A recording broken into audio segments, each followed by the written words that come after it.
Bon sang, ils nous ont bien eu, ces Allemands. Pendant que nos troupes les attendaient sur la ligne Maginot, ils sont passés par la forêt. Qu'est-ce qu'on fait maintenant? On va se replier en Afrique. La capitale de la France libre sera Brazzaville. Quoi? Chez les nègres? Tu as une meilleure idée?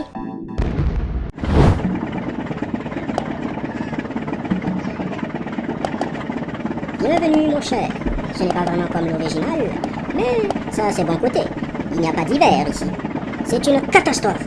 J'ai besoin de tirailleurs pour mettre sur pied une armée de libération. Les Soviétiques et les Américains vont préparer une formidable opération.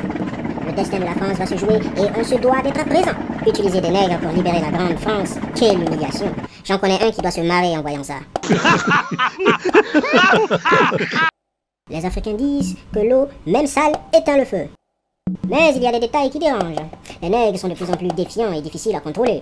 Ils réclament leur indépendance et ne veulent pas se faire trouer la peau dans notre guerre cette fois-ci. On ne leur demande pas leur avis.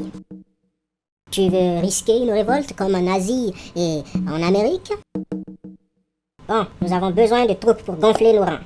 Dis-leur que je m'engage à leur donner leur indépendance s'ils nous aident à sauver notre patrie. Tu es sûr? La situation est grave. On n'est pas en 14-18, l'ami.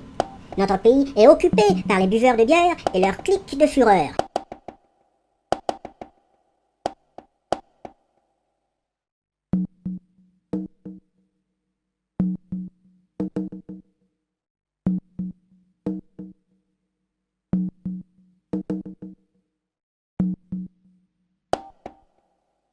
Chers citoyens indigènes, vous avez là votre chance. Vous voulez l'indépendance? Eh bien nous aussi. Aidez-nous encore une dernière fois à sauver nos terres. Et on vous promet de vous donner l'indépendance, le respect et la liberté de prendre votre destin en main.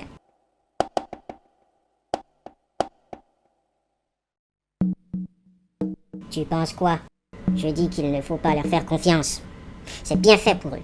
On devrait se rebeller maintenant et les chasser pendant qu'ils sont dans leur... Si on fait ça, on devra affronter les Allemands de toute façon après. Mais si on accepte, on aura l'indépendance sans verser plus de sang. Tu as raison.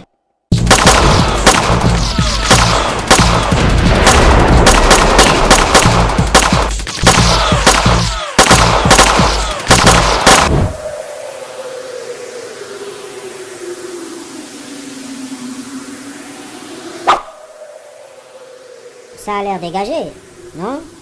Je ne crois pas. Un piège, chef. Croyez-moi, nous les Africains, nous avons aussi nos moyens de renseignement. Allez-y, si c'est un piège, nous vous couvrirons.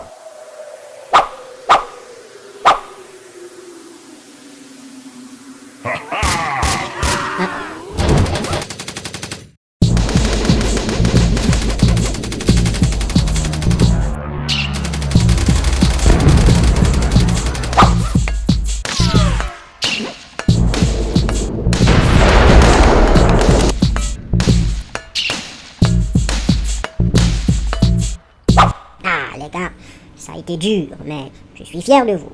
La France, libérée, libérée par elle-même.